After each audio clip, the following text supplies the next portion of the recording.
Boyle County Planning and Zoning Commission to order. And we apologize for the conditions that we're in today, but the air conditioner in the building is not working. They are working on it, so I didn't dress coolly enough, and I'm sure you didn't either. Well, we all dress for frigid temperatures. For frigid temperatures, usually it's quite cool in here. Before we give the invocation, I do want to introduce our two new commissioners who are here today. Mr. Leon Smothers, welcome to you, and Mr. Marcus Hawkins, and welcome to you. And now, if someone would be willing to lead us in prayer. Anybody? Tom? Heavenly Father, we thank you for bringing us together to this day to do the work of the public that needs to be done. We ask you to give us hearts of love, hearts of wisdom, and hearts of courage, and hearts of listening and understanding, to be with us, to do our best in everything that we do every day, to protect those that are outside today that are working hard in this community. And we ask this all in your most holy name. Amen. Amen. Amen. Thank you very much. Approval of minutes. We had some minutes which were sent out. There were some corrections that were made to it. So the minutes that we have to approve today are those which have some red parts on them. Do y'all have those?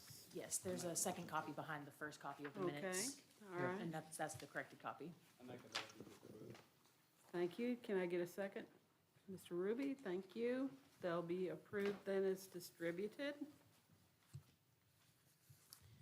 And let's see, financial report. Yeah, I'll go ahead and give an overall summary. First of all, for the month of May itself, there really wasn't anything unusual to report about the May's financial activities. However, we did look very carefully at our May year-to-date income and expenses as part of our fiscal year 27 budget preparation process, and we updated our forecast for the total year. And so I'm going to comment on now what we expect the total year is going to end at, fiscal year 26. We expect that our fiscal year 26 income will be within a couple of $1,000s of what we had forecasted in our fiscal year 26 budget amendment. So income is essentially right on what we had forecasted. When you turn to the expense side, we now believe that we overestimated our total year personnel costs by about $12,000. And we can speculate on how that happened, but we just overestimated what we thought our total personnel costs would be by about $12,000 when we prepared the fiscal year 26 budget amendment.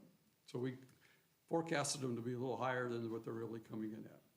On the other hand, our total office expense is going to come in about $3,000 more than what we actually had in our fiscal year 26 budget amendment, and that's due primarily to a needed software budget package that we purchased. It was an out-of-budget purchase about 2 months ago, I guess, Hannah. And so that's the primary reason we came in over what we originally thought, because we hadn't anticipated the software package that ties into what the city and county have. And you might explain it, but yeah. It's called iWork. So it is a online system that allows us to have permitting systems online, and it connects with the city and the county.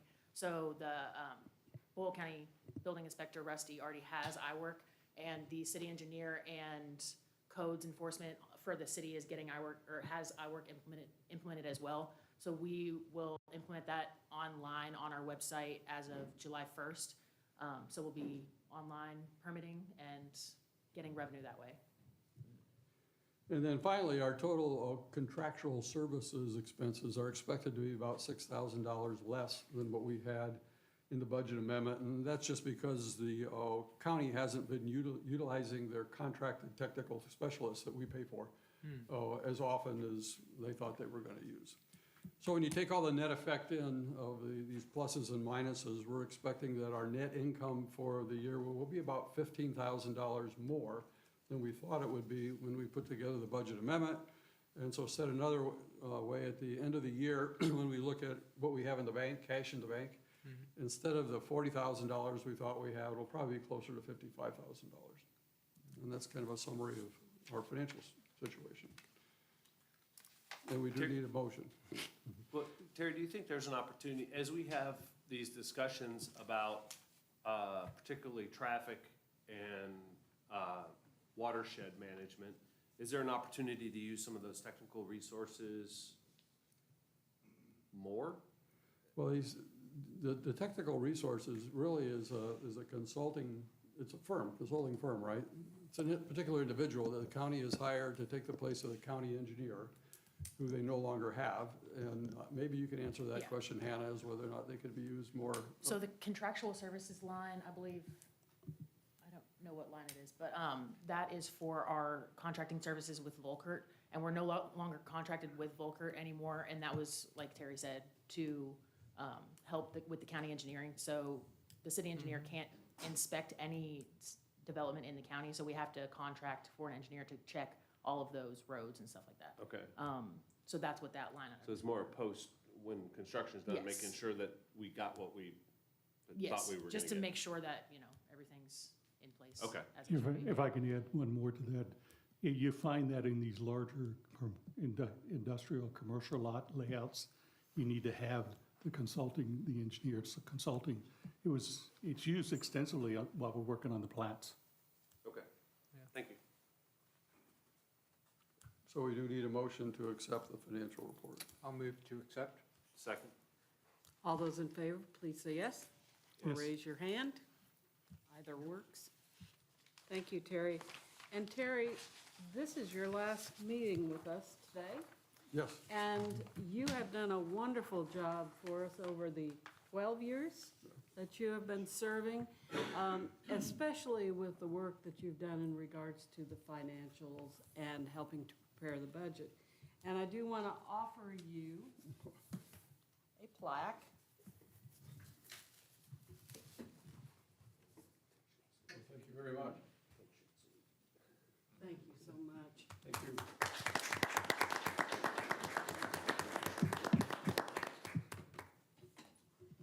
That's a lot of volunteer hours. Terry's I've service, enjoyed most of them. Terry's service has been outstanding, and we thank you very, very much. Okay, I believe now we'll go to the construction sureties. Yes. So we have 3 things on the list today to discuss. 2 of them are in the letters of credit. Jody Sharp Construction, Hunt Farm, Section 7. We are still waiting on the county to contract with an engineer firm to check for completion on that one. So it is ready to be completed, but we're still waiting on that county for that. Team Leader LLC will need a motion to extend that letter of credit. And then the Danville Host Center Estates, we are also waiting on the city to work with that owner to complete that site for cleanup. And that's just kind of an overview of that. So we can't release any of those? So none of them are ready to be released, but the only thing we'll need for a motion today is the Team Leader LLC. They'll need to be extended. They're due to expire this month, so we'll need a motion to extend them into a 3rd year, or a 4th year. Sorry. That is a request for them to do that. That is a request from me, just to reach out to them and ask if they wanted to go into year 4. But before reaching out to them, I wanted to make sure it was approved by the P and Z Okay, yeah, Commission. we're doing it as, from our side. the Yes, motion. yeah. Okay, okay. So can we, I'd like to make that motion to approve, allow us to do this discussion that we need to do by approving it from our side. okay. Is there an issue? Is it necessary to ask, I guess I'm asking it.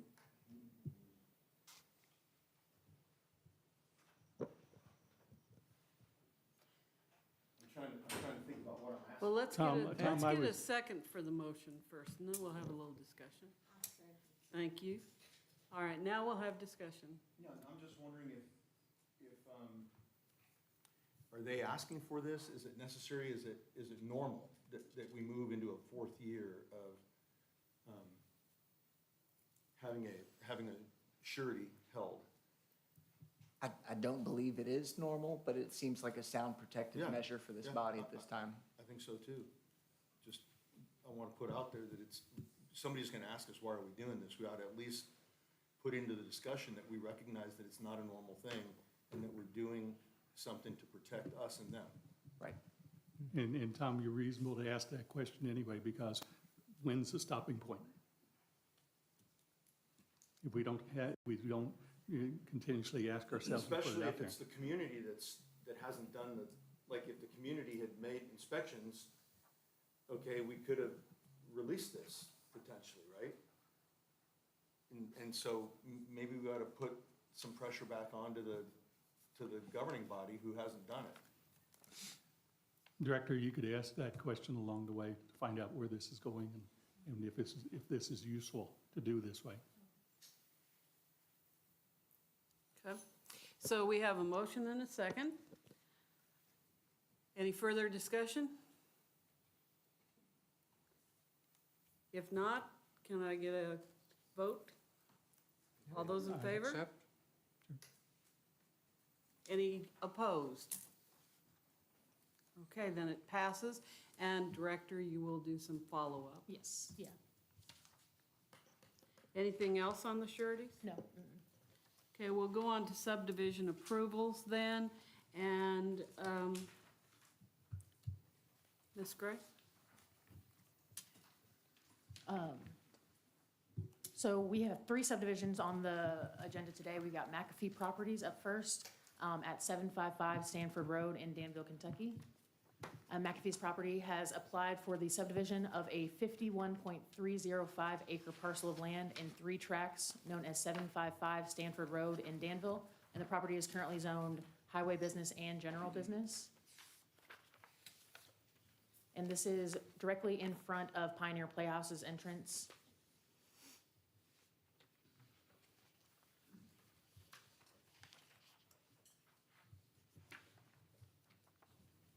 Now, this is tied into, we'll talk about a property in the 12 o'clock position on that other map in a little bit, right? Yes, yeah, so this is also connected, so this, the number 1 subdivision approval is also connected to the number 2 public hearings. So we'll discuss that later in the public hearings, but this is just a subdivision of that top square parcel. But there were no concerns in tech review of this plat and no staff concerns at this time. Okay. All right, so, although we are not in public hearing, is there anyone who wishes to speak to this subdivision Is approval? the engineer? Do we need to go into public hearing? No, we do not. Yeah, you're fine. I'm Ken Go ahead. Wise with Vantage Engineering, and I'll be glad to answer any questions. I mean, I think we were technically correct in all ways, and so Okay. I'm gonna, no need to say Thank you. anything further unless you. So have a Kendall, we question for me. saw part of this property already, right? We've Yes, sir. approved a piece. We Yes. have in the past subdivided parts that have frontage on Stanford Road already. There's been two lots created that were once part of this farm. Okay. But nothing's constructed yet, is that right?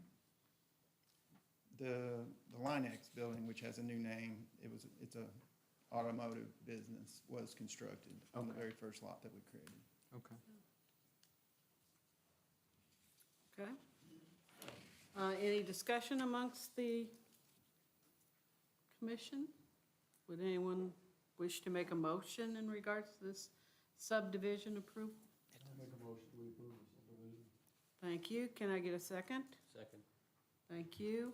Madam Chair, the directors pointed out that this approval should be contingent on submitting a bond.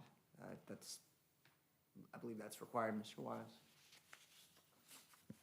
I should have mentioned that. That came up at about 3 o'clock yesterday afternoon. Okay. So it's the first that anyone, we didn't get to talk about it at tech review, but in the process of acquiring signatures, which for the utilities, one of those signatures comes from the city of Danville for sanitary sewer service. The property doesn't have sanitary sewer service on site. That is, the property I'm speaking of is tract number 3, the northernmost tract that we're creating. We do have on this plat an easement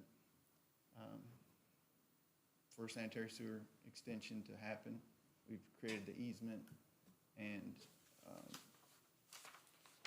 moving forward,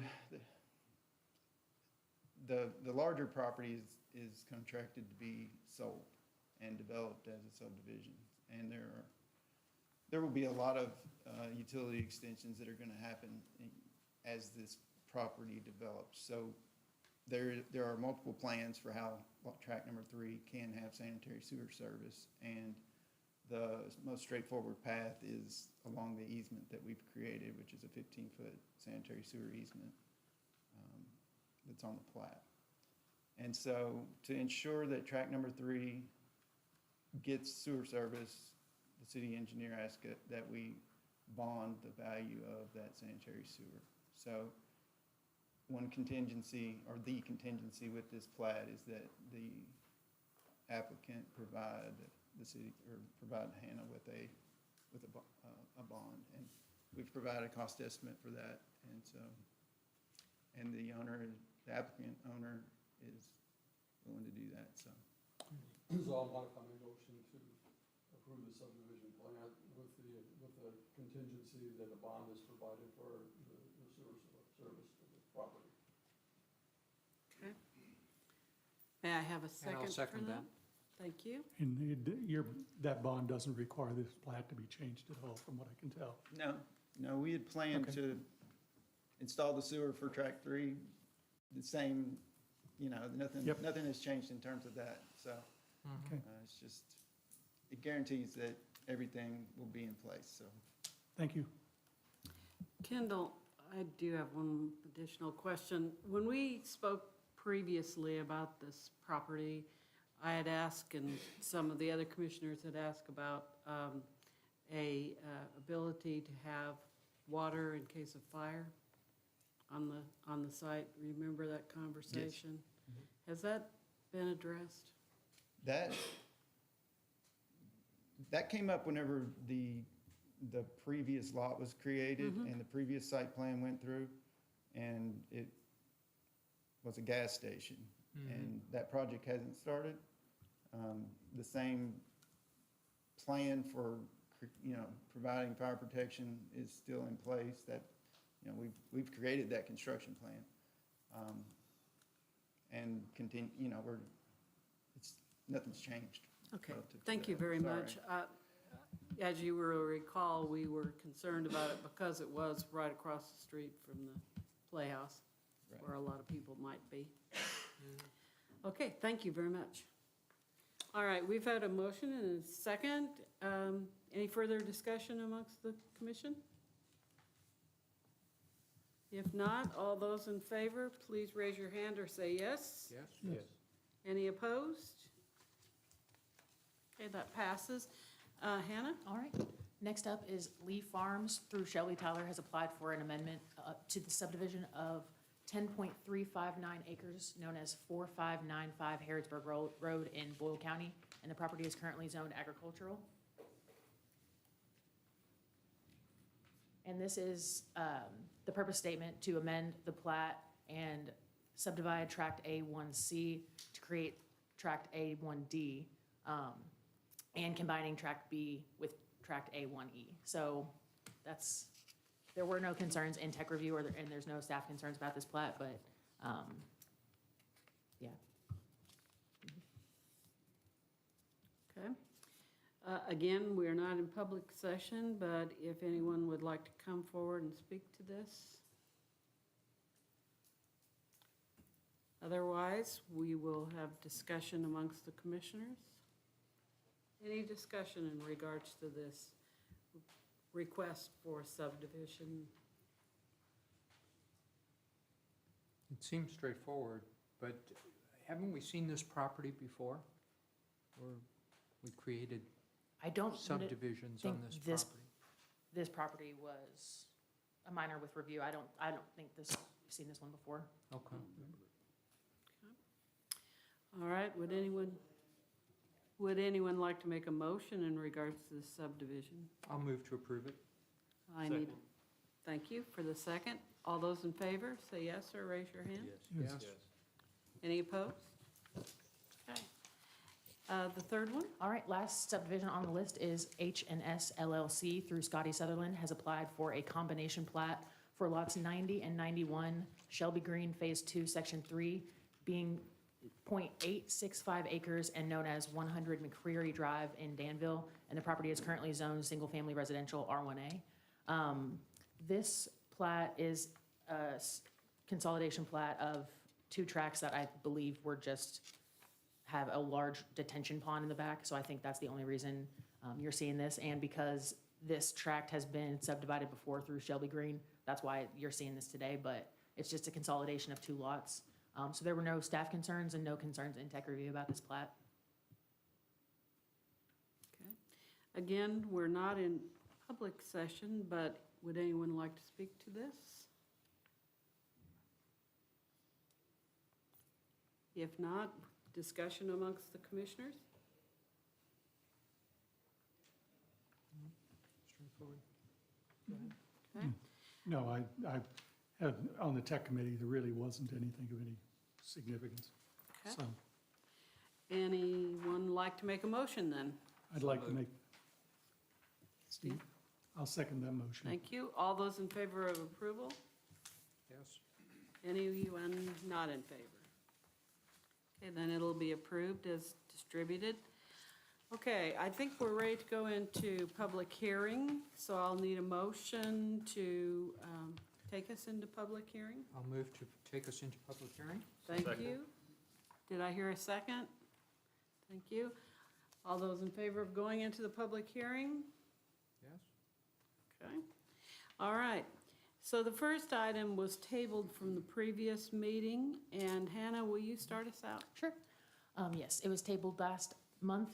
Richard Chin and Mary C. Wiles have applied for a zoning map amendment of their 133.85 acres of land located off US Highway 127 South in Danville from agriculture to highway business, office professional, general business, and multifamily duplex, RM2 and RM3. And there's really no significant updates to the staff report that you've seen last month to this month. We put out new signs, we posted new signs with updated dates on it for this month meeting. But the current zoning is still ag, and the flume is village neighborhood, village center, and garden neighborhood. So other than that, I've tried to kind of include other pictures that kind of help display where those zones are in the staff reports and in the presentation. But no additional staff concerns about this one. Director, did you tie the 2025 flume images to this? Yes, so this is the 2025 future land use map. Okay. Mhm. And that's in the package. Yeah. This one here, That is garden neighborhood. is that the leg that we have on their proposed map? Is that what that is? In the bottom right-hand side, do you have that image? It says multifamily residential. Are you talking about, This one. yes. That one there. Mhm. So that one is RM3 and general business. The reason I say that is that, as Dan was saying on there, the flume calls that to be clearly an RM1, single-family area, correct? Well, it's garden neighborhood, so it's flume for R1A, B, or C. But with the designation of RM3, you can still allow for R1A, B, and C homes in that Okay. level of density. But it would allow for RM3s to be. Yes, it would also allow for RM3s, but it would also allow for R1A, B, and C, which is what the flume designates it as, garden neighborhood. What about general business? General business is a business district, but. I'm just saying, because the handout that I have has general business in that area Yeah. also. And I believe that is because of the clubhouse. I think the general business is the clubhouse designation, but I could be Clubhouse, incorrect it about is. that. Okay, so I think that is just to allow for that use specifically, which which goes with the residential around that. So We're still To- using the old, to- yeah. to protect the neighborhoods like this, if a clubhouse is going into a residential neighborhood, should we have some kind of carve out for that? Because you'd hate to have for whatever reason, whoever's in control of the clubhouse later on decide that that should be a quickie mart, and because it's zone general business, you'd be able to put a quickie mart in there. I guess we As could allow opposed- 4 conditions on that general business. As On opposed, that yeah, as use. opposed to, instead of just general business, residential recreation or, I don't know what.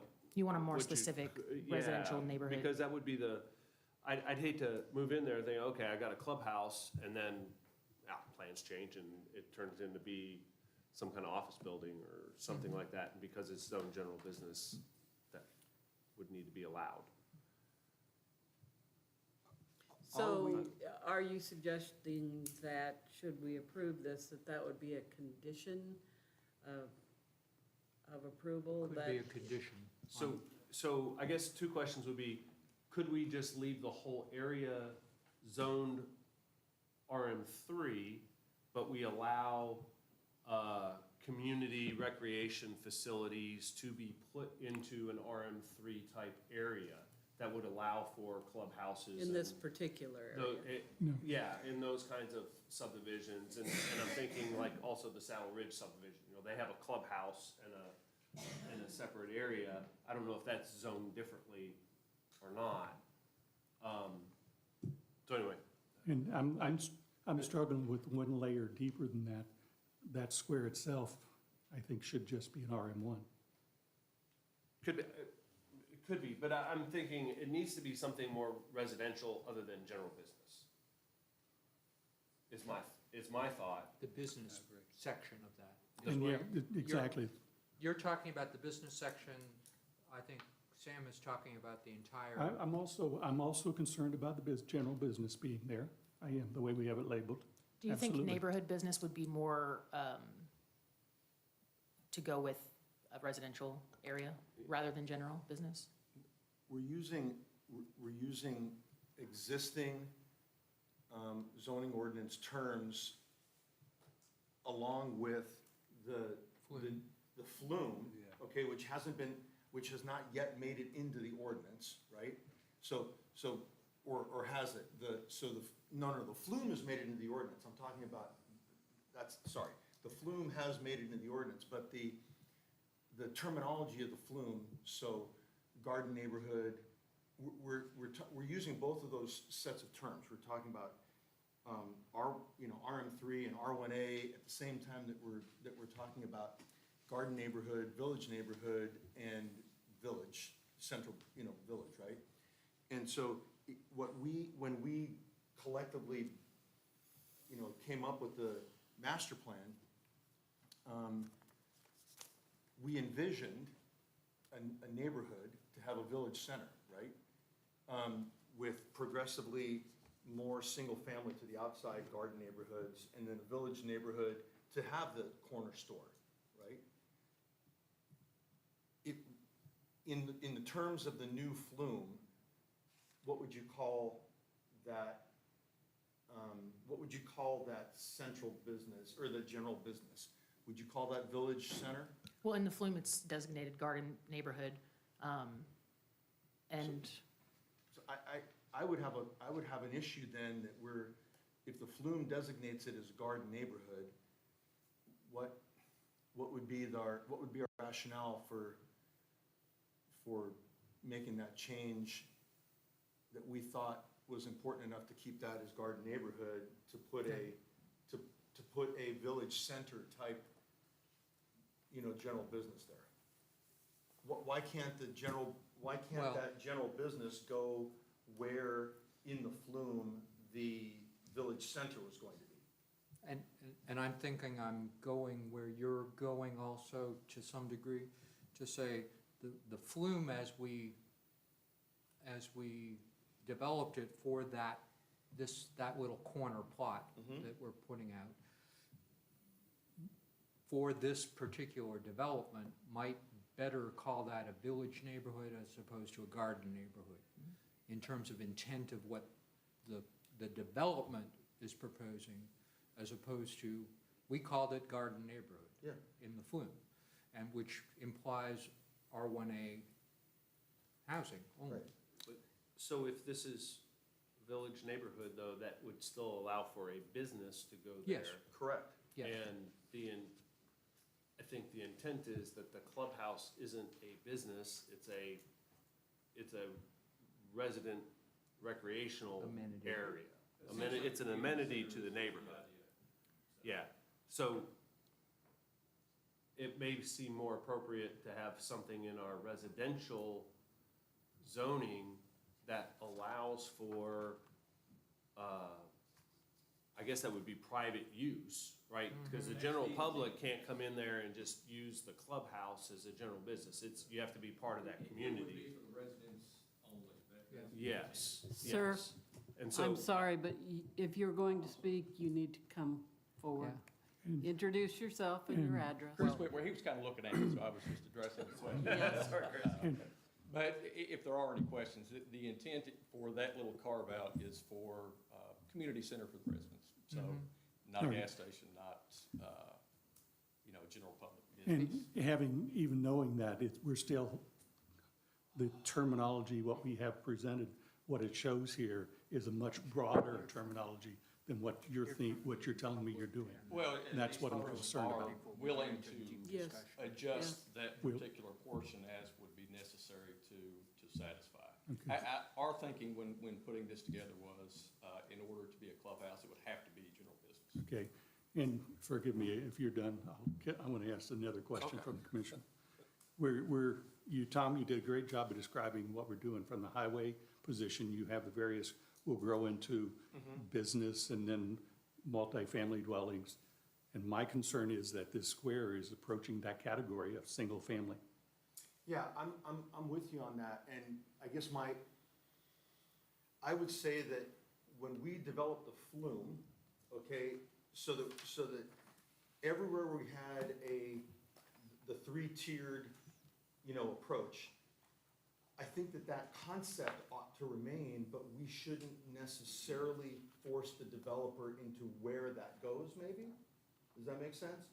Like within an area that has garden neighborhood, village neighborhood, and village center, like we thought maybe this would be the best place to have the village center, the village neighborhood, and the garden neighborhood around it, but we ought to probably be open to somebody coming back and. Well, we did get a clear comment in last meeting minutes, in the last meeting, questioning about the need to have RM3 in this area.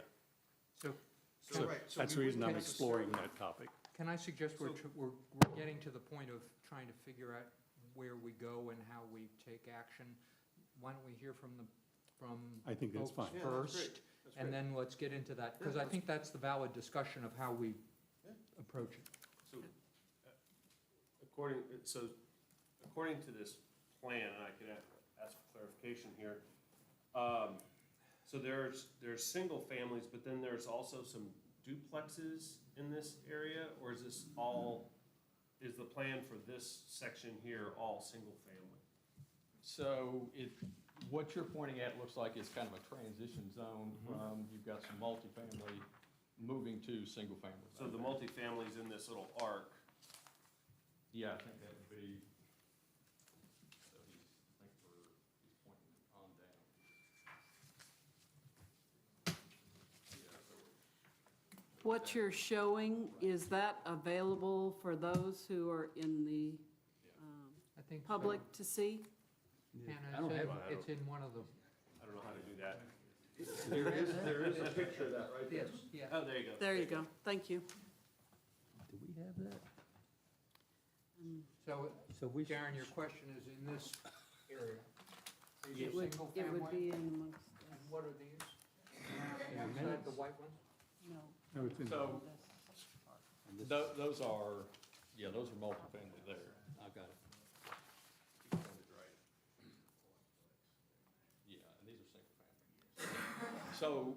So the white around where you pointed are quadplexes, so they're multifamily, and then you have the single family that excuse me, the street in between, kind of inside the U there. Yeah, it Yeah, says brown area. 25 single-family home lots. So RM3 3 would be the appropriate zoning for the multifamily in that area. And then the question is, can we just allow it to be RM3 and still allow the clubhouse within an RM3 area because it's for the residents of that zone? Isn't that the best way to do that? As opposed to having a clubhouse zone commercial business. All right, I think we need to hear from the public. Okay. And then we can have further discussion. So there are some folks who have signed up who wish to speak, and Tom Mills.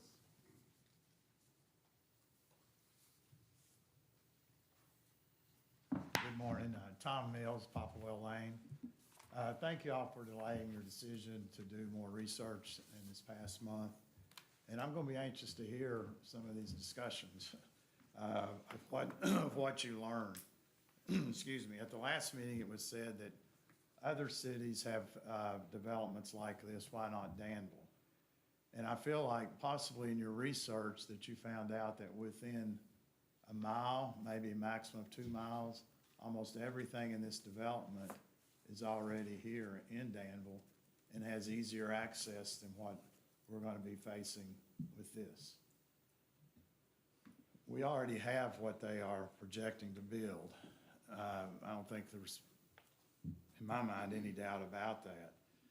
The land that this area covers is only 136 acres, and it's going to be packed. And also at the last meeting, we discussed the heritage, protecting the heritage of Danville. Well, this land, all this section out here, was part of Reed Station, one of the very first developments of Danville. And it will never look the same. When it's packed with the density that you're seeing, it can't be fixed. It can never be returned back to what it is. And how much green space have we sacrificed in this county in the last few years in trade for what you see between like Houstonville Road and Ghost Pike when you look at that? Is that a good trade for our future generations to come? Is that good use of our land?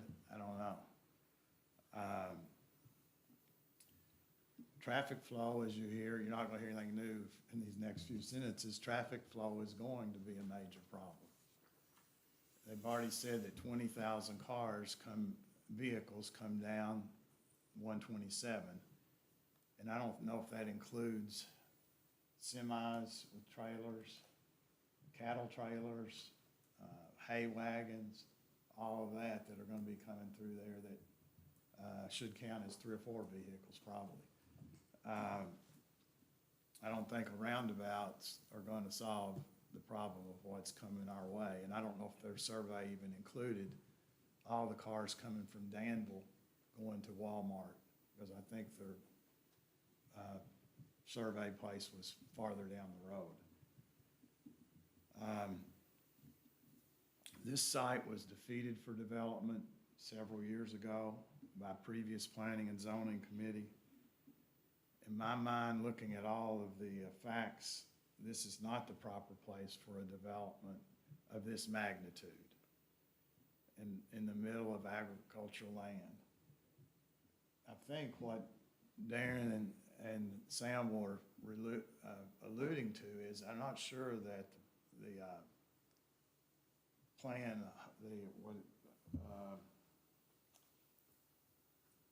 the plan includes R3 to be approved for that back section that borders my land, the one up there.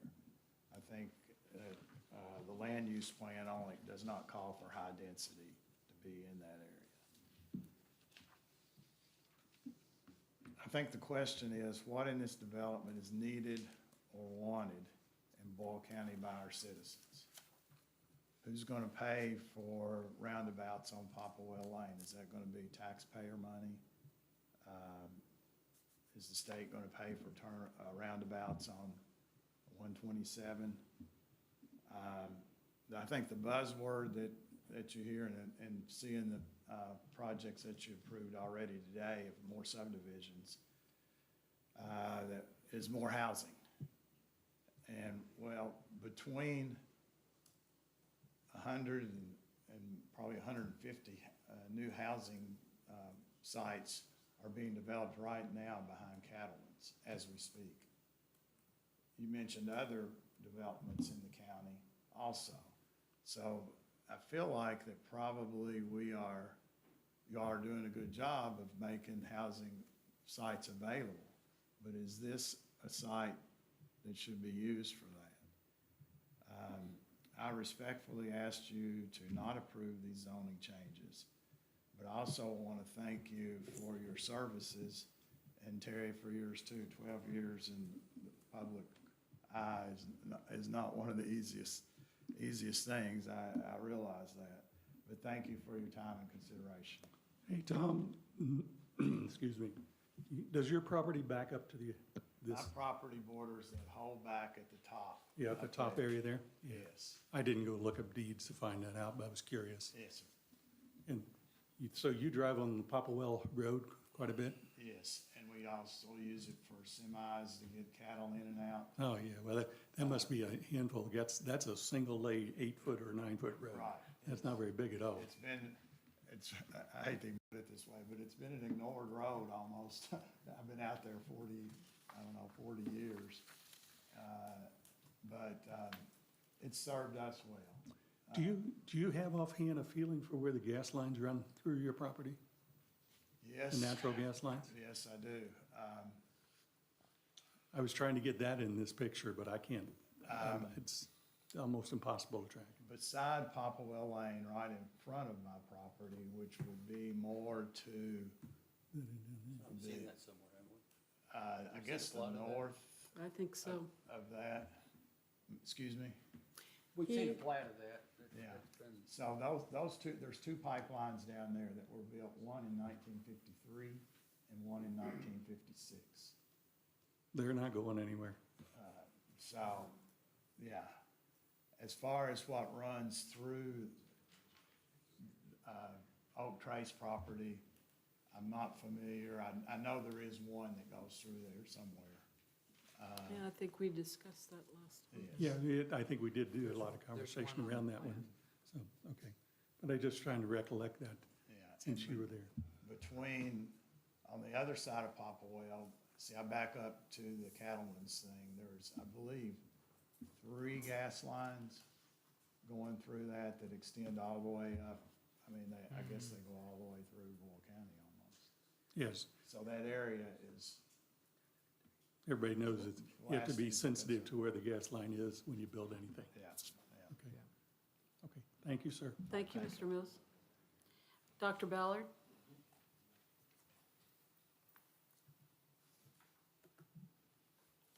Good morning. I'm Peter Ballard. I'm Tommy's neighbor on Popplewell. I live on this side of that carved out. That carved out used to be part of the property I'm on, but before I bought it, Mr. Williams sold it to Mr. Chin's dad. So that wasn't the original setup there, okay? And and as Tommy says, that was voted down before. In fact, when I had some people out there to look at it when they were trying to do this before, and their comments were they walked the area, that would ruin this area here. And they were part of planning and zoning. So my problem is the people did a lot of work on the future land use map, and they designated RA1. So you get a developer come in, well, there's comments is to achieve a density, we got to get a higher density of people there to make this project feasible. So do we always change to what the developer wants, or if everybody put all their time in to, design this flume map, why don't you go by it, it was just passed in the fall. So I'm not so much against everything there. I know there's a lot of housing needs in town, but if you designated RM3, they can be apartment buildings put out there. And they can be, and we got cattle, horses. If you read about how well the horse farms and cattle farms do next to high density, most people move away. They buy another farm. They get dogs out there. I had a horse killed by a dog that was in foal. So Mitch Clark had the same problem. Tommy's had cattle run down by dogs. That high density, there's gonna be dogs and kids, and we'll be responsible if somebody gets hurt. So I appreciate y'all's time, and there was a lot of, I've learned a lot reading about planning and zoning and the flume, and I think if you all spent that much time on it, I wouldn't let a developer change my mind. Thank you. Thank you. Mary Beth Murray?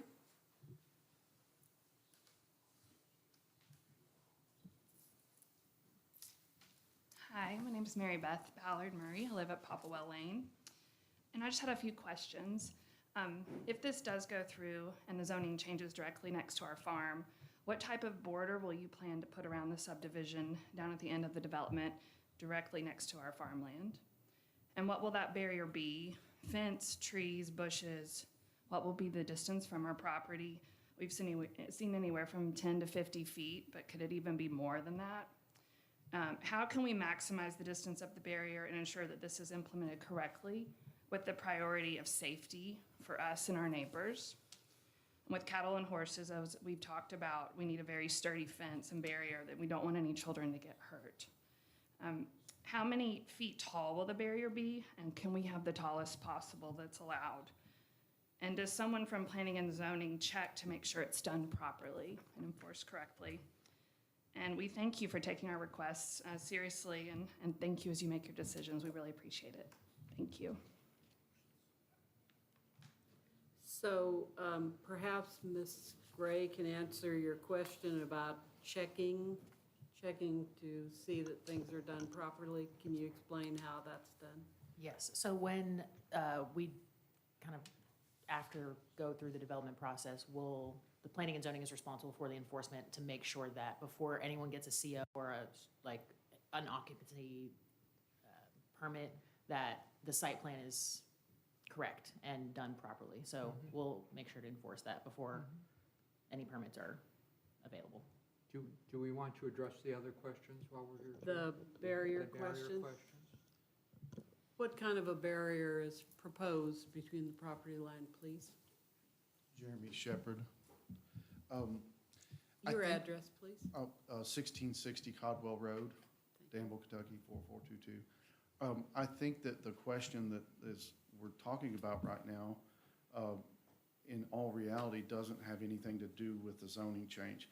We will go and then we'll work with you guys as we develop that to what you see fit or what our neighbors see fit to be a barrier fence. In the conceptual plan, it's trees. Could be arborvitaes, could be maple, oaks, something like that. But as of right now, just the zone change, we haven't even got that far with it. We're not in the retention basin part. We're not in the what trees are we going to be using. We're in the zoning change. So those discussions, as far as that goes, we plan on having, a year worth of discussions with you all on what you all see fit that best suits our neighbors that we care about, and what best suits our city, what we care about, and what you all think. So I think us trying to address something that we haven't even thought about in general, we're just doing a zoning change. We understand that the site plan will need to be approved at a Yes, later ma'am. time. We understand that, but as people are getting their hands around this, they certainly have questions about what's in mind. And we do too, and we plan on doing that together as a team, not this team, this whole team is the team that we want to do it with, to make sure that it is exactly, and you're going to hit glitches here and there, but this is not something that we plan on doing loosely. So we wouldn't have spent this, you can imagine that we pay for this out of our pocket. we did this so that we could show our community and our neighbors that this is something that's tastefully done. It's going to be something they're going to be proud of, I hope. And we are going to have natural trees. That's why all those little shrubs, those aren't on the property currently. Those are going to be bought and put on there and line streets. And but we're just not there yet. And I think that's a discussion for a different meeting, to be honest with you. And I appreciate you all too, just like these guys do. Thank you all. And just zoning change for us. Thank you, sir. Thank you. So those are the people who had signed up ahead of time. Are there other folks who would like to speak? Yes, sir. Come forward. John Henry Russell with AGE Engineering. Just kind of briefly talking back about what Tom was asking about, or talking about the gas lines.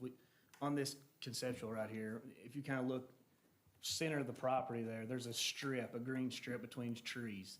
That's where that existing gas line is that crosses to there. So it's already been accommodated for and laid out. You know, obviously we understand you can't do anything there. There's certain restrictions and widths, but it's already been laid out. And then you have the other gas lines to the north, closer to Walmart there. So we understand there's gas lines are there, and we know, you know, we're accommodating for those things. And it's just part of Danville. You know, we got to deal with the gas lines everywhere we go. It seems that way. So I just wanted to make everybody aware of that, you know, that is, we understand that.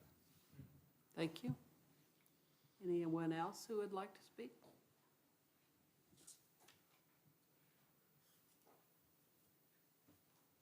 If not, let's have discussion in amongst the commissioners.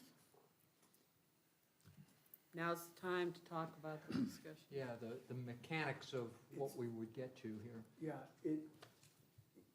we went through a really long process to get to the point where this was flumed, you know, for this type of a development.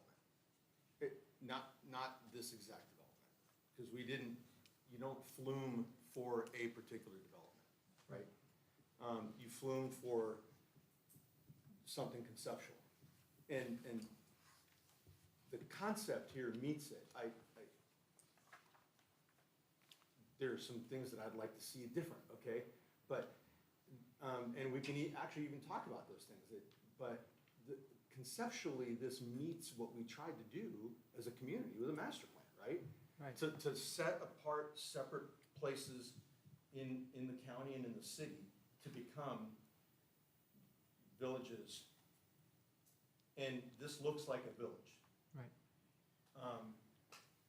I do think that it's valid, and I think it's entirely appropriate to ask the developers if they're open to, you know, the landowner concerns about again, we understand this is a conceptual map, and you want greater density, but also if you have the opportunity to put greater density there, they are concerned that you may actually make that apartments instead of duplexes. You know, are you willing to go to that carve out up there and make that, you know, garden neighborhood, which is single family? Mm-hmm. That's a question that you have to do the math on and think about. Yes, sir. Okay, and if not, if you want it to be higher density, are you willing to make stipulations or, you know, to say that it will not be apartment buildings, okay, that it won't be greater than a duplex or a quadplex? I mean, to allay the fears of or concerns of your neighbors. And we are willing to do that. When the discussion was about the community center up in the corner being general business, we're very open and accepting of that having conditions that that's the only thing it could ever be. It couldn't be a gas station. It can't be whatever, a doctor office or whatever. That is a clubhouse for the HOA of that community to be able to use, and only them. And we're willing for conditions to be put on that based on this neighborhood. And we see that being a 55 and above neighborhood. You know, that's what we'd like for that to be. Are willing to not, we're willing for it to have conditions for it not to be greater than fourplexes. If you go to Saddle Ridge behind Applebee's, that's what they are. And in my opinion, they're very tastefully done. And we want to be better than that. And we feel like in a community where people are like each other and they're wanting to downsize from their big two-story homes. We want something nice for them. And we want a place where they can all congregate. So the general business, that's what insurance is advising us that we should do for it, because if it's in a personal name, and somebody slipped and fell in the pool or whatever it is, that's why it's in general business, so it can be held, as a company. But we're willing to do conditions on that part. That's all we see fit for that right there. That's what we want it to be. It tucks it back there where they can enjoy the beauty of Danville too, because that is a beautiful area. It really is. So as far as the conditions, we're willing to accept whatever you say, as long as it agrees with it being a clubhouse for that development in their HOA. Thank you, sir. Thank you all. So Sam, you have some additional comments? Yeah, the second half of that question, don't leave, we'll ask the question on here.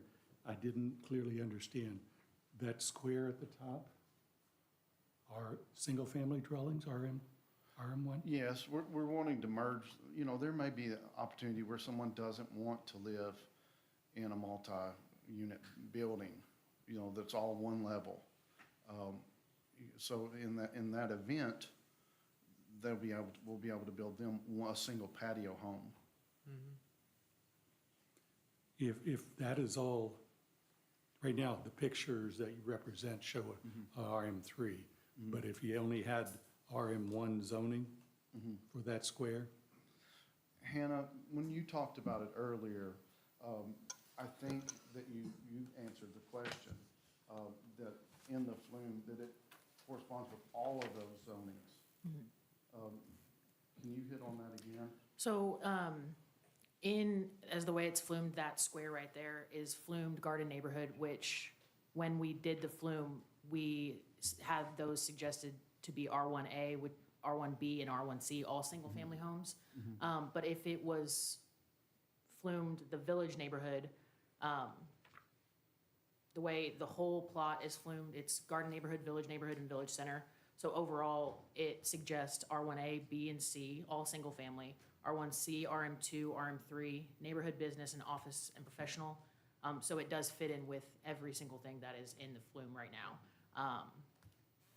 But I think, I think where we're going is to say that if we were to approve this, Yes, sir. for that one square that we're looking to approve at RM3, then that square is not consistent with the flume as we've just passed it. So in order to make that consistent, we would either have to approve it as R1A or R1ABC, whatever factors, that would be consistent with the flume. Is that right, Hannah? As the flume says that's garden neighborhood. well, Or we would need to amend that one square in the flume to call it village neighborhood, to be consistent. well, the flume is not a straitjacket, so I will say we're not mandated. Recommendation, Yeah, it's a Gotcha. suggestion. all right. So we could in theory make that square RM3, Correct, yes, yeah. even though we recognize that little square as we laid it on the flume is garden neighborhood. Correct, yeah, yeah. Okay. That gets back to my point about the villages that are drawn in the flume. The flume has villages drawn in Yes. there. It may, we even discussed, it may suit us at some point to recognize that the village will take shape however the village takes shape, not necessarily how we said that the village should take shape. Right. And the very first village that we're being brought is the test to see whether or not, it's a test for me to see whether or not I meant it, right? Correct. I mean, I would say from working on the flume and the comp plan, this is consistent to what we were those of us intending, who right. have worked on that team said, this is kind of what we imagined to see. Exactly. So there would be, correct me if I'm wrong, I see two things that in the flume, that little square is garden neighborhood, which would say, okay, it's single-family residences and duplexes. So we have a, No, just single family. Just Just single family for, only. only for garden neighborhood. okay, all right. In the process of approving the comp plan, we changed that designation for garden neighborhood. Because the To not- community had asked to have. Community input. Had said, we'd like for, if you're gonna build a village, to at least have single family on the outside. That was the feedback. That was the feedback, and that's why we did that. And so, I don't know if you have room, I don't know if you have room to make all the single family on the outside, We do. okay? And to move the Saddle Ridge is a great example, okay? There's an example up in Lexington outside of Liberty Road near Meyer, where there's single-family homes in the center, and then there's single-family, not apartments, but townhouses, you know, all connected to each other around the outside. It seems to me that your landowners, actually, your neighbors might be fine if you, I don't know, I can't speak for them and I won't, but if you went with, if you made that all single family, you could actually put townhouses in there. I don't know if that's possible for you, to at least consider that. But, you know, at this early stage, Yeah, I don't we're know. being asked to approve a zoning change. Right. And that's what's in front of us today. Townhomes wouldn't fit in garden neighborhood, right? Would townhomes fit in garden neighborhood? So originally, when we passed the flume, before we amended the garden neighborhood, it was suggested to have R1A, B, and C, which is all single-family, but RM2 as well, which would have been okay in garden neighborhood if we didn't take that RM2 designation away at that final meeting. So originally, when we did the flume, it would have fit. This would have fit with Right. garden neighborhood, or RM2 would have. Is it possible for us to do the zone change with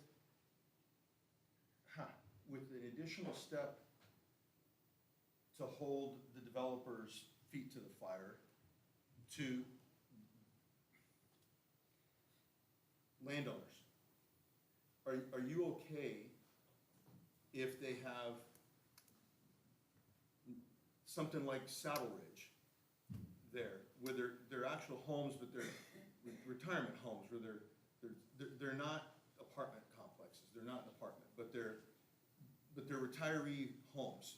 Is that okay? To answer your question, we aren't for it, period. Yeah, I get it.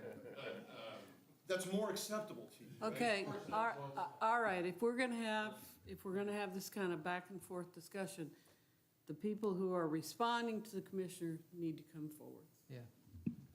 so that we can get it onto the record. And I'm unfor- sorry to be picky about No, that, but it's that's good. how we keep the record. To me, it just seems like if you change something to RM3, I mean, Jeremy, I know him, his wife worked for me, took him to California. But that still allows them to put up apartment complexes, you know, that's what RM3 says. So, I don't see how, you can do that. It feels like you're trying to change things to fit this little niche. So, I mean, Jeremy, what does it mean, you have to have high-density housing to make this work?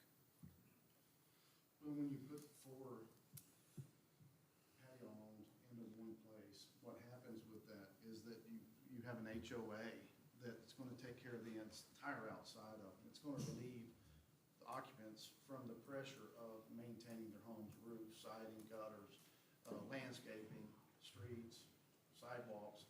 So that's what we're trying to do with the high-density part of it, is to bring them, whoever the homeowners are at that point, freedom from having to do the things like you do on your house or I do on mine.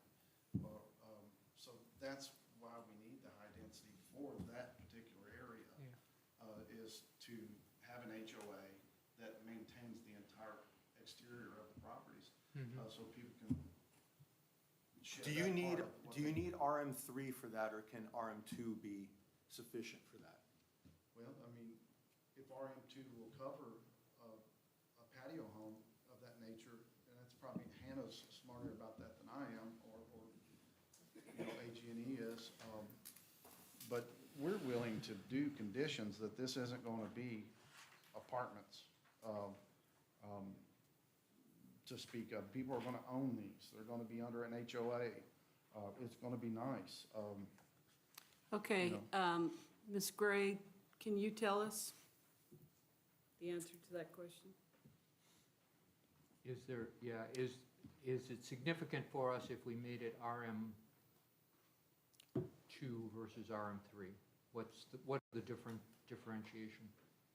Sorry, I'm gonna let Henry. I think it Henry, is can you significant. I answer? think RM3 has townhomes and RM2 does not. RM2 has twin homes, duplexes, and whatever's allowed in R1A. RM3 permits apartments or townhomes. But I will say patio homes are allowed in single-family designations as well. Yes. But for those duplexes, RM2 would be the designation for duplexes and twin homes. So duplex includes, because their They're plan talking is about showing like quadplexes. quadplex. Does that fall under RM2? No, quad does not fall under RM2. That would have to be RM3. But patio homes where it's kind of double Does entrances this on solve the the side. density problem that I see? The density of this whole development for that area?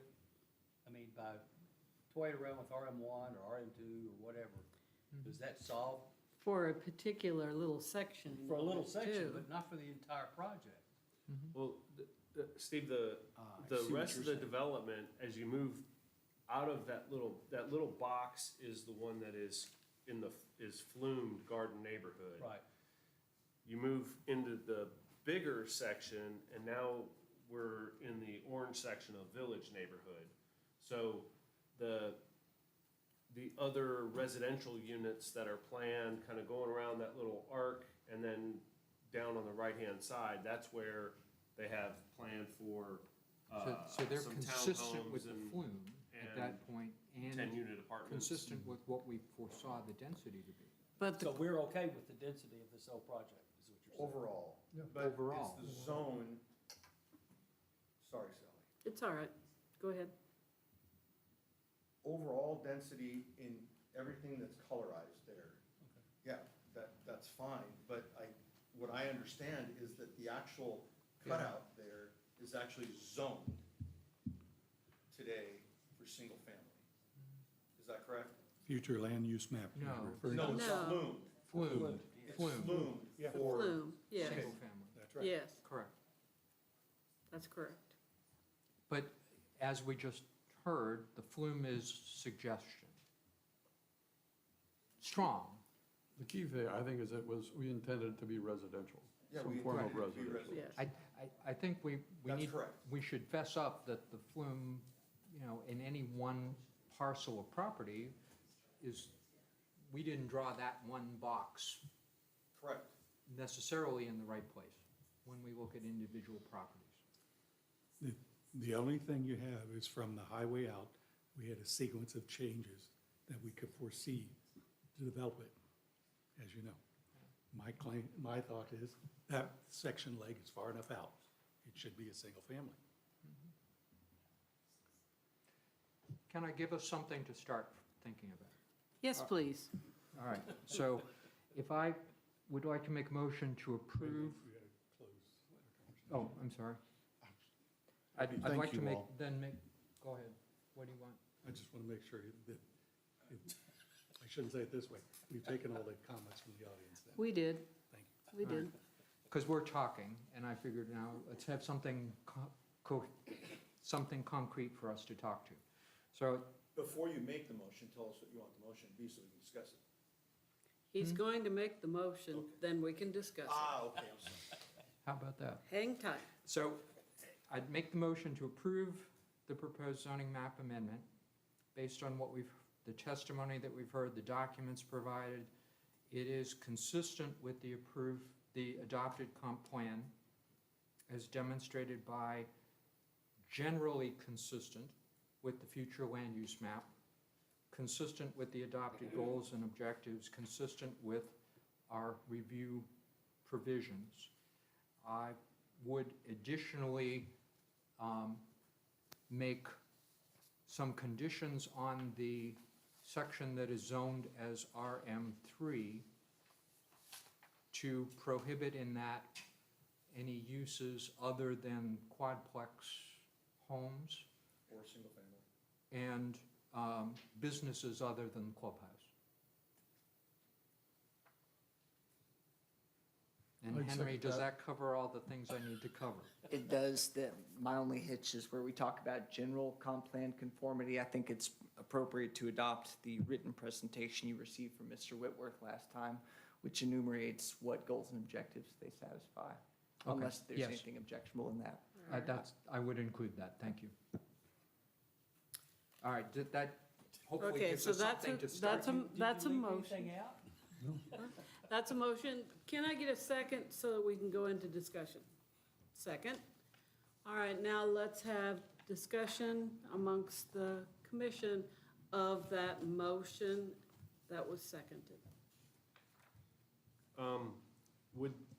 Would it be appropriate at this time to also put some kind of notes on the site plan so that when the site plan must address appropriate borders for public safety and so on to protect the landowners? Well, they haven't, To have something just to stick a pin in it to make sure that when it comes back around, that those concerns that were heard by the public. get Commissioner addressed. Farr, I think that anything that you want to see on this development that exceeds what's required as a baseline by the zoning ordinance needs to be a condition on this motion. I understand that this is a conceptual master plan, but any commitments that you need that are above and beyond what's in the zoning ordinance need to be a part of this today. Otherwise, we can't require it later. So you would ask Darren to amend the motion by adding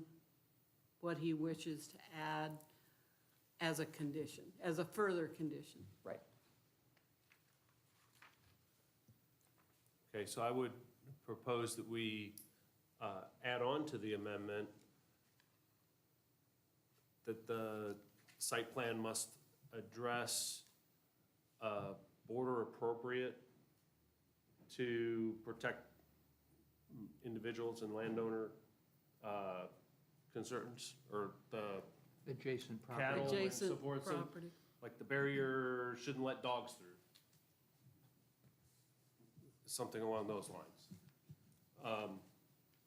Somebody help me out with wording here. You're doing great. I Yeah, mean, do no, we I want to think take into consideration all the other concerns people brought up last meeting?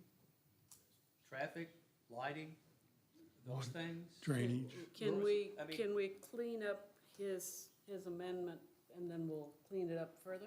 So, Yeah, so do we need because, to add to his amendment? Yeah. okay, yeah, so I was, since we're just talking about this one section for the zone change, Dan's amendment plus a site plan must address appropriate barriers and borders to protect adjacent landowners. Right. How's that? Did you want to add a specific language about sufficient to keep dogs from intruding onto adjacent farmland? Sure. Okay. I think that's a significant legitimate concern. Okay. All right, so you want to amend, And I'll accept that okay? in the motion. And we had a second, okay? Do we want further amendments? No. I want to, We could go all night with the And amendments. we can. We should do this right to show the community that We we're serious listen to a about, lot of you know. folks. Yeah, I know. I mean, what were some of the issues they brought up last? Traffic. Traffic? Is there be a traffic studies? Is that contingent on us making the zoning change that a desirable traffic study comes out before that?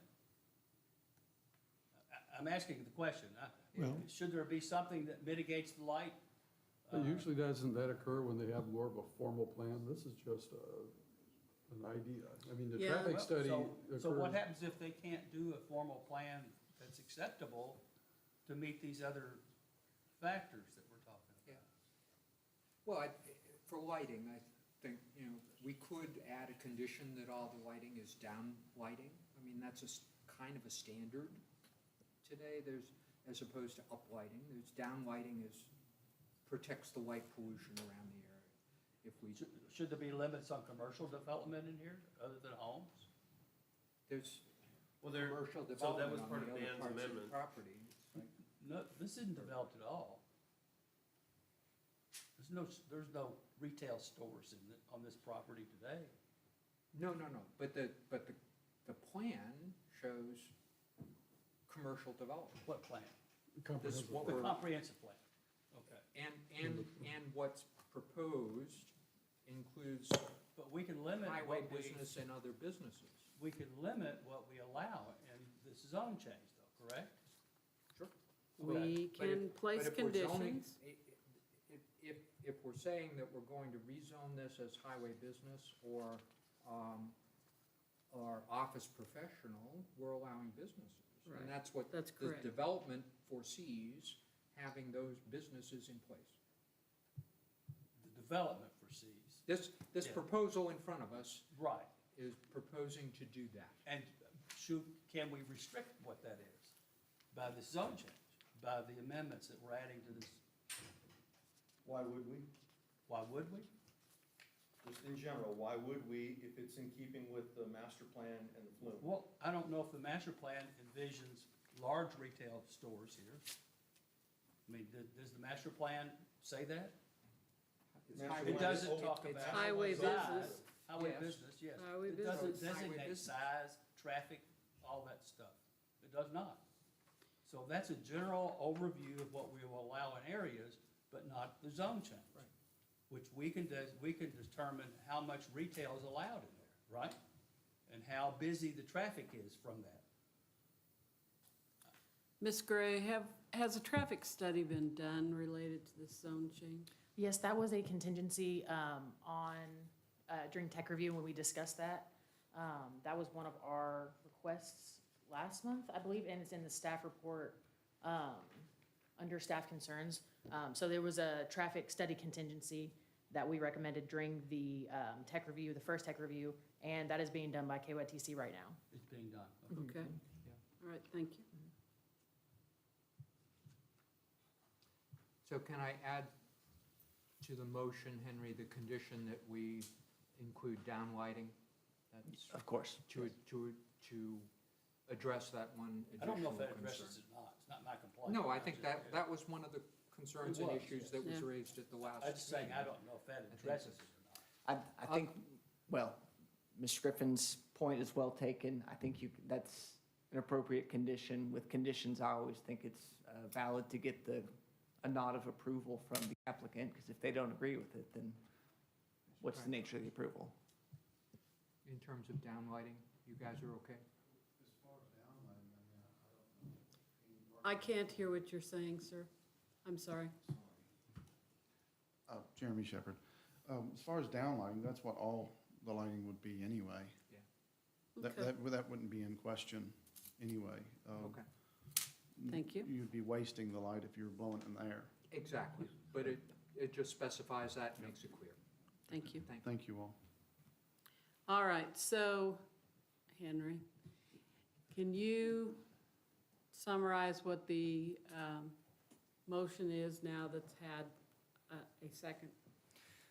Motion to approve for consistency with the comp plan, those goals and objectives identified in applicant's presentation, as well as general consistency with the future land use map.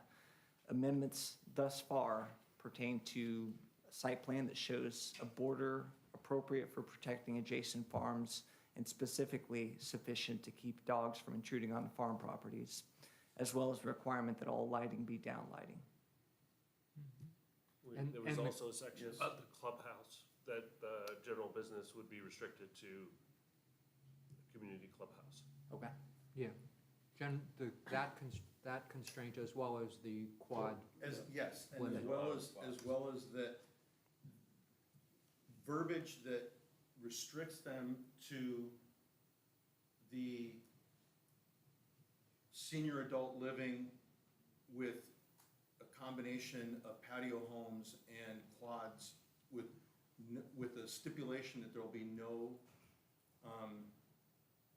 apartments. Is that correct? Correct. So, All right, so if in fact that's what the motion is going to be, I'm gonna have it stated over again. You wanted to add additional. Are you in Well, agreement? the original motion was to include the limitation on the RM3 section to only allow up to quadplex, not Single level. apartments. Your words, single level Right. quadplexes. And to restrict in the general business section only to clubhouse and operations. And does it need to be stated about the traffic, that this is all contingent upon the traffic study, that it can't go forward unless until the roads are in concurrence with what the traffic study says they need to be? Because we put that contingency on there, right, for that there has to be a traffic study? We didn't, and I'm just came questioning whether from we tech review. can, given that it's the state doing the traffic study, I don't know how, can we make that condition? We can make it a condition of, it can't increase by a certain percentage or something, can't we? We made it a condition last month on the Stoneland development, and I think it's appropriate to make it a condition. Okay. and So condition then on the completion of the traffic study by KYTC? Correct, and the relevant changes to the infrastructure, the road infrastructure, based upon what the traffic study recommends. Correct. Yes. All right. Henry? I think I need to hear the RM3 restriction again, so all single-level quadplexes. Yes. Or single-family homes. Okay. All right. Motion to approve, finding that it's consistent with the comprehensive plan, the future land use map. Amendments and conditions are as follows: a border appropriate to protect adjacent farms, keeping dogs out. All lighting shall be down lighting. The general business parcel, there's only one, right? Shall be restricted only to clubhouse use. The RM3 shall be limited to single-level quadplexes or single-family dwellings. And approval is contingent on completion of a traffic study by the Transportation Cabinet and following its recommendations with infrastructure build-out. Thank you. Thank you. So I accept that, all the amendments to that? Yep, and there's a second. Any further discussion? do the developers accept those conditions? We do, we're happy about them. Thank you. We think every one of them are good. All right. All right, if there is no further discussion, then are we ready to take a vote? Yes. Yes, sir. On the traffic study, part of it, I mean, we wouldn't want to be locked into them making it a 6-lane down through there before we're able to work on this property. You know what I mean? If we accept a traffic study as part of it, what are we accepting when we say that?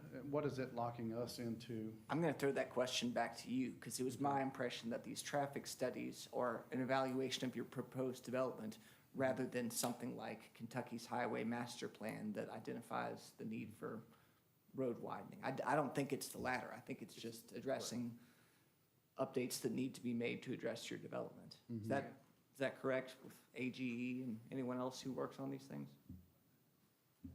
I think it probably identifies congestion too, wasn't it?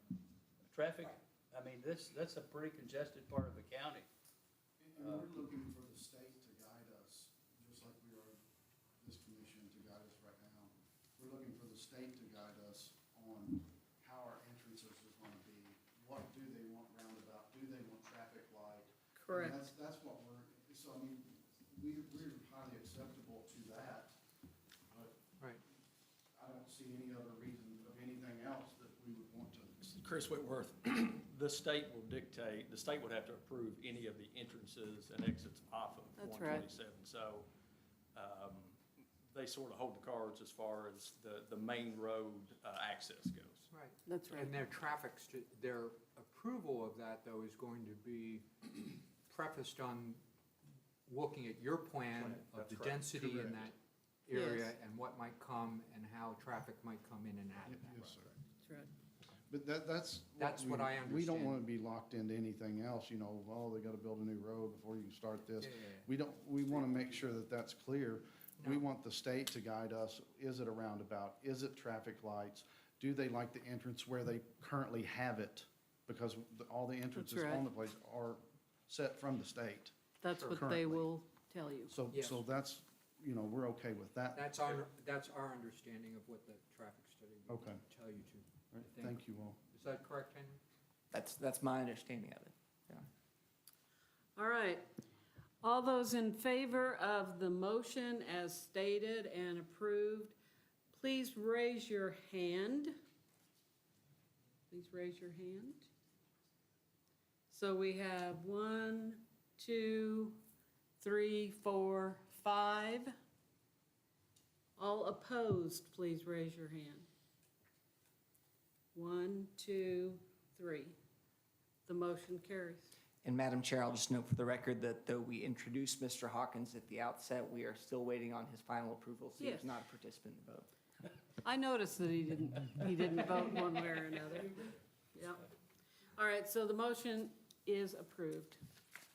Thank you very much for May I ask that. one more question while we're talking to the, relative to this plat?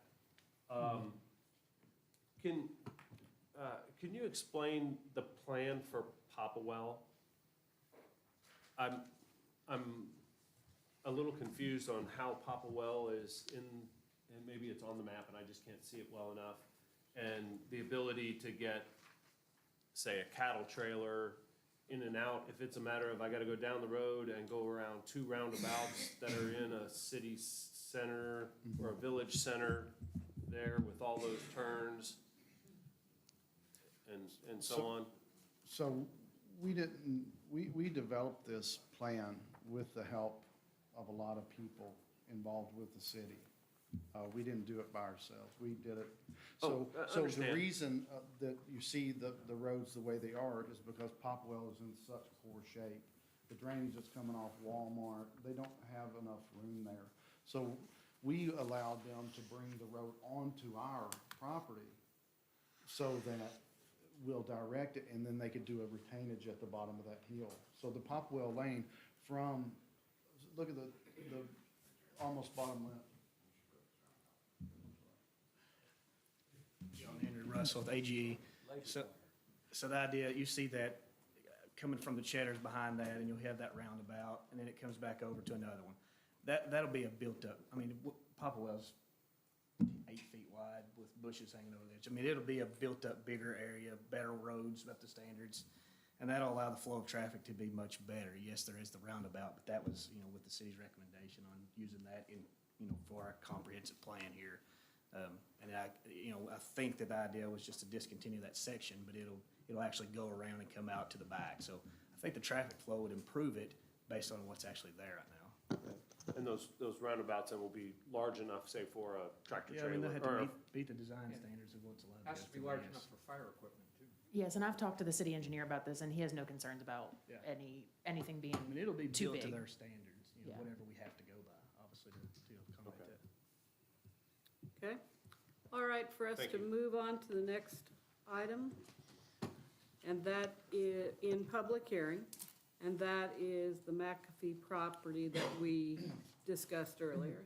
All right, McAfee Properties LLC has applied for a site plan approval for the development of office space, storage, and other site improvements on 51.305 acres of land known as 755 Stanford Road in Danville, and the property is currently zoned highway business and general business. And it's just that front portion that I was talking about earlier, just that front square parcel. Madam Chairman, can I take a 2-minute break? Oh, absolutely. Sure. If you wish to have a short break, what I would refer to as a That might be bathroom good, break. yeah. We might want to open the doors and get some air in. Is it warm in here? It's a little warm.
Okay, we're going to go ahead and get started, and we left off with item number 2 under public hearing. And Ms. Gray, you want to go ahead and talk about that one? Yes. McAfee Properties LLC has applied for a site plan approval for the development of office space, storage, and other site improvements on 51.305 acres of land known as 7755 Stanford Road in Danville. And the property is currently zoned highway business and general business. And it's that square that you can see I circled right there off Stanford Road. It's directly in front of Pioneer Playhouse.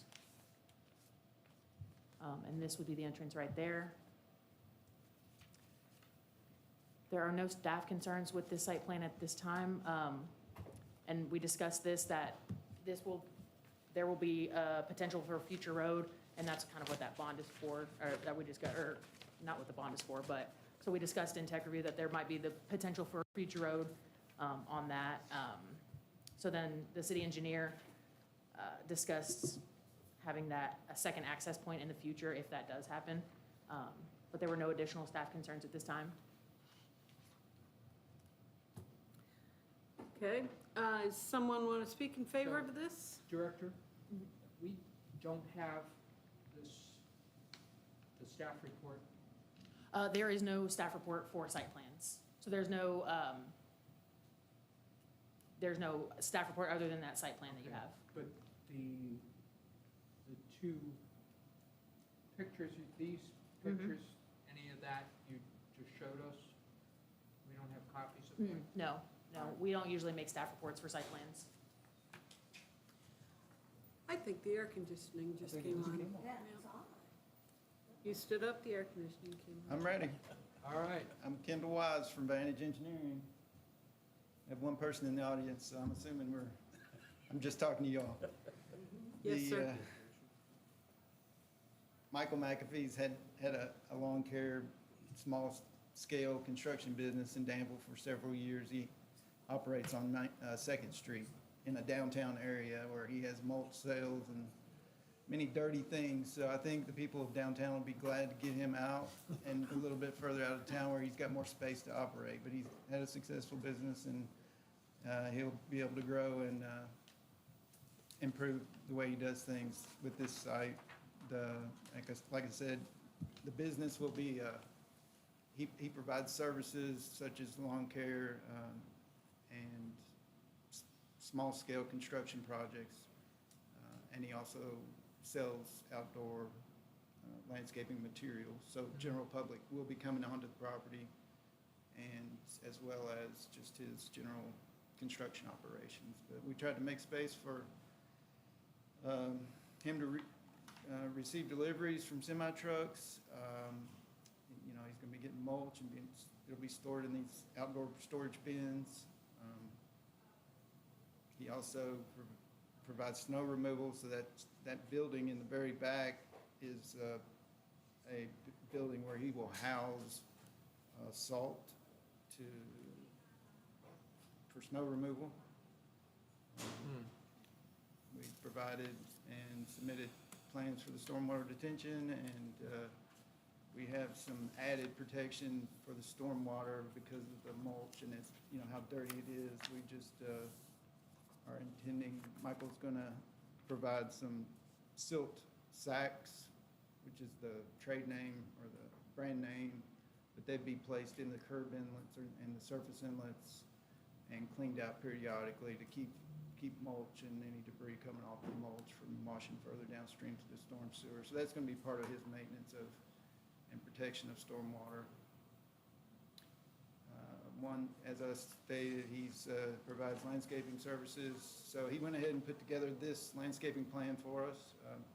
He mentioned to me he's going to have fountains. He said it's going to be beautiful. That's everyone's intent, obviously, and I have no doubt that it will be.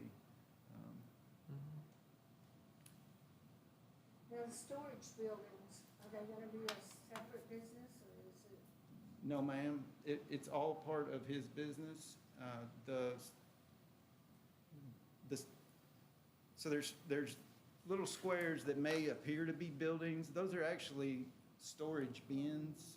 So they wouldn't have a roof. They would be, I don't know if he intends to use the big concrete blocks, stack them up, and create these, three-sided, and then they would dump the mulch, or they would dump the rock into those spaces.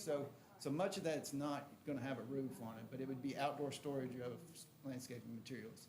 But the building in the center back, it is gonna have a roof, and it would be used for the storage of salt. And foreseeing only a few parking spots around on that one side or on two sides, I guess.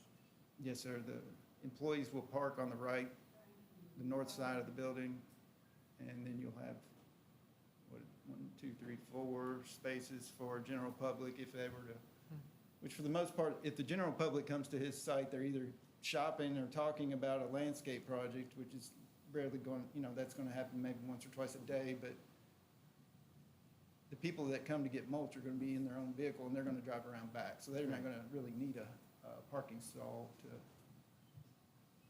do business.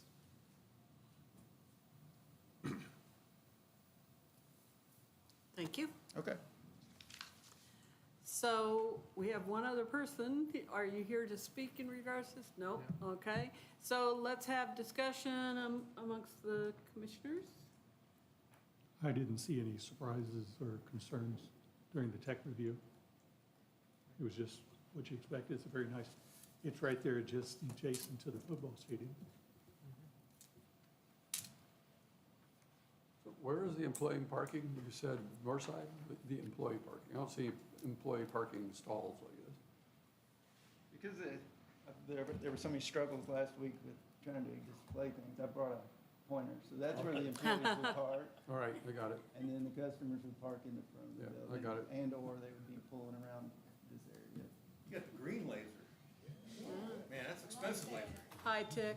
It can be red, but I was told that green is more visible than red, so we're on green. Thank you. Further discussion? If not, I need a motion, please. Make a motion to approve the site plan? Second. All those in favor? It's approved. Ms. Gray, what about the 2 tabled items? So the 2 tabled items for number 3 and number 4 for the public hearings, the Planning and Zoning Commission will consider zoning ordinance text amendments to Article 4 of the joint zoning ordinance, and the Planning and Zoning Commission will consider text amendments to Article 2 and Article 4 of the subdivision regulations. We are still working on these, and I will have these 3 articles prepared for you next month, and I believe we'll move forward with these 3 articles and then continue to move forward with the zoning ordinance So amendments. you're planning to resend out another packet on those 2 Correct. topics? Yes, yeah, before next month's meeting. Okay. So do we need a motion to further table these? Yes, ma'am. So moved. Second. And second, all those in favor? Yes. I think that we have completed the items that are in public hearing. I need a motion to go out of public hearing. Thank you. I need a second. All those in favor? Okay, now we'll go on to new business. Advisory committee report. The only thing to discuss about the advisory committee report is that the advisory committee met with the magistrates to have that discussion about the zoning ordinance and subdivision regulations, which will see those changes that we discussed next month. So we really just discussed the minor major definition and where we should go with that, and other suggestions that we might have to update the subdivision regulations. So that meeting happened, and we'll work on those changes. Okay. Budget committee report. The Budget Committee met a couple of times, and Hannah is going to report out on 2 issues. One is the issue of increasing our planning and zoning fees, and then secondly, she'll be presenting the proposed fiscal year 27 budget. So the last 3 things in your packet you have in front of you, you have the Planning and Zoning Commission fiscal year 27 budget, and then you have Architectural Heritage Board fiscal year 27 budget, although it says fiscal year 26, don't mind that, it's fiscal year 27. And then the last page is the fees and invoices page, and that is an increased amount that will coincide with the fiscal year 27 budget. So this will be, I discussed this with Henry, and this will need to be approved by the city and the county as well. So this will go along with our budget. But to just kind of go over this a little bit, we broke this down in our budget committee in 5 different columns. So we broke it down from fiscal year 26 budget, fiscal year 26 budget amendment, the adjusted fiscal year budget amendment for fiscal year 26. That would be normal if we didn't have those transition issues and the big lump sum of the Bluegrass ad invoice. So that was, if it was a normal year and everything was back to normal, what would it look like? And the next 2 columns are fiscal year 27 budget without a GIS analyst addition and fiscal year 27 budget with a GIS analyst addition.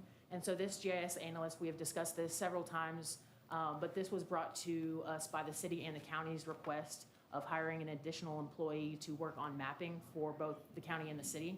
And so they've been asking for this since I've been here for about a year. And so we're hoping that we're approved by the county and the city to ask for this with the GIS analyst addition. But we will be increasing our asks from both the city and the county in addition to increasing it for that GIS analyst. So we'll be increasing our asks by $60,000 from $75,000 to $135,000 from both. So, how do we go about approving this since it's with 2 possibilities? We will be approving the last column, the fiscal year 27 budget with the GIS analyst. And if- And then it has to be contingent on the county and the city also approving Correct, yes. their budgets and contributions. Yes, and we discussed this in budget review that they have to agree on both. So I have had discussions with the city and the county that they both want the GIS analyst, but they do, we'll go with that, yeah, so. But yeah, so because we are increasing our asks, I also wanted to increase our fees and invoices. And these fees have not been increased in 10 years except for the land use certificate and the recording fee, because our recording fees at the deed room were increased. But no other fees were increased in about 10 years, it's looked like. So I think this is a good time to increase our fees. And this keeps us pretty competitive with the region. It's still fairly low numbers for the area, but I think increasing our revenue as we increase our funding requests is important.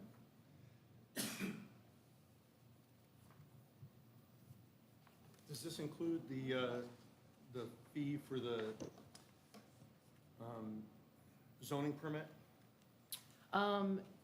So that is in our zoning ordinance, but it does increase the zoning permit fee, yes. So when does this budget have to be approved? This budget will be approved by the planning commission, hopefully at this month, and then it will be approved at the fiscal court next meeting. Reason I asked, the personnel committee hasn't met, Sorry, oh, yes, yeah, so we will need to meet before that, so okay. I didn't know when this has to be approved by. We can't approve it today because we don't have it met yet. Okay. Or Personnel committee hasn't met. So what he's referring to is any increases for the employees. Current pay. Okay, Generally speaking, the personnel committee makes a recommendation about that. And we haven't. okay. We budgeted that increase in, for the most part, relative. No, I mean, no, we definitely need, but, yeah, okay. Well, this is a budget, and I think what you did was talk to the HR folks to find out what they're budgeting for an increase for next year. Right. And then for a budget, they put that increase in for them. Okay. Whether or not you approve an increase. I don't really care. Yes, you don't have to improve, If we- you may not improve it, but they had to put something in the Yeah. budget. It's Okay. budgeted for, whether The you approve budget it or not. It was approved. provides for it, Okay, but that's fine. we have not made a recommendation to implement The fact that you approve the budget doesn't mean you approve the salary increase. correct. That's fine. Yeah. But we'll definitely schedule a time to meet, Okay. either this week or next, yeah. Okay. Mhm. Sorry. No, sorry, yeah. It's okay. And as we go forward with this, could we get like a sample if we've had this 1 acre, 5 acre discussions, right? So somebody wants to take their ag zone farm, carve out a 1 acre section and build a 1,600 square foot home on it, as an example. What fees, permits, reviews would all that include, and then, you know, about how much that would cost? I imagine that will come up as we talk about this fee schedule with magistrates, perhaps, since we've had so many of those type of discussions. Does that make sense? So what are you looking for? Can we get like a sample of like, Okay. as an example, if someone in the ag zone wanted to make a 1 acre plot and build a 1,600 square foot house on there, you know, they would, you know, What's the have to, process? they'd have to get this land use certificate, and they'd have to do a zoning map amendment in the ag district for $325. Okay. And then they'd have to do you know, then do they have to do a preliminary subdivision plat review, or? So you know, would like to, I'm not sure, even being somewhat familiar with this, I'm not sure all the boxes I would have to check to do something like Okay. that, and then how much it would end up costing me, Yeah. right? so you would like an example of what the impact of this would be? The average fee increase is about 17%. And so it would cost you 17% more in the future than it does today. I don't know what it costs today. Well, I'm just telling you, that's the percent. Or even which boxes I have to do. Yeah. And some of, and this is part of my question, like, I'm not really sure, but if I'm having to do the zoning map amendment, but then I have to, I guess there's the recording fee. I'm not sure which ones of these I would have to check, and I'd like to see an example of what we're requiring people I'm to do sure on something like that- that. And that may be useful to have as an example out Yeah. front, you know, Yeah. later on. Like, here's an example of a On your scenario website. and what they had to do on the website. Yeah. Yeah. All right. So do we have any further questions or comments about the proposed budget? Are you done presenting the proposed budget? Well, I can definitely go line by line if you would No, I like would me. do line by line. I'm sorry, go ahead. Or, but. I assumed wrongly. No, I mean, we went line by line in the budget review committee, so we can go kind of each section. But I'll really just discuss that last column, fiscal year 27 budget with GIS. Like I said, we're increasing our ask about $60,000, 25,000 for the baseline ask initial increase, and then 35,000 for the GIS analysts. And then also, everything that is yellow is what is changed. So that is kind of an indicator that it's been updated.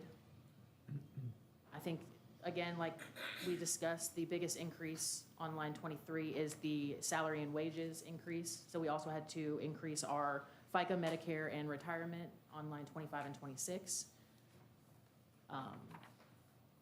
And we've really cut back all of our expenses. Like when we've discussed this in budget review,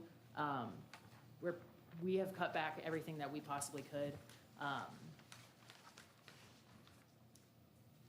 So really, that is the only change, is personnel costs.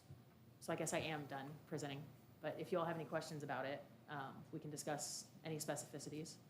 There were unique expenses for the comprehensive plan. Yes, yeah, and printing. Framework, which you don't see regularly.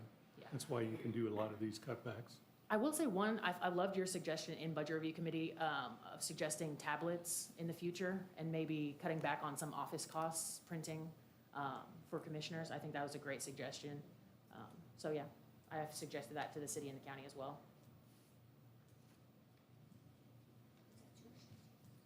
Yeah, during the budget, yes, I can do something. Okay? Oh, yes. I can see Rita's face now. Okay, so further questions of Ms. Gray or Mr. Mann?